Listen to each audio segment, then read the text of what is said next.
হিসাব বিজ্ঞানের ছোট ছোট বিষয়গুলি আমি আলোচনা করছি, যেগুলি আমাদের সমস্যা হয়। আমি আজকে তোমাদের সাথে আলোচনা করব অনুপার্জিত আয় নিয়ে। কি নিয়ে? অনুপার্জিত আয়। অনুপার্জিত আয় এর ইংরেজি শব্দ হচ্ছে আর্নড রেভিনিউ। অনুপার্জিত আয় কি? অনুপার্জিত আয় হচ্ছে তুমি সেবা প্রদান করনি, সেবা পরবর্তী বছরে প্রদান করবে বা পরবর্তী হিসাব বছরে প্রদান করবে, সেই প্রদান করবে কিন্তু টাকাটা এখনই রিসিভ করেছো।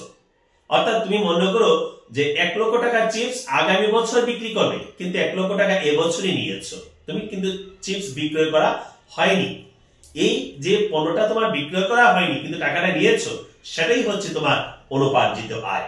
অর্থাৎ উপার্জন না করে টাকা নেওয়া, অর্থাৎ বিক্রয় না করে টাকা নেওয়া, অর্থাৎ সেবা না দিয়ে টাকা নেওয়া।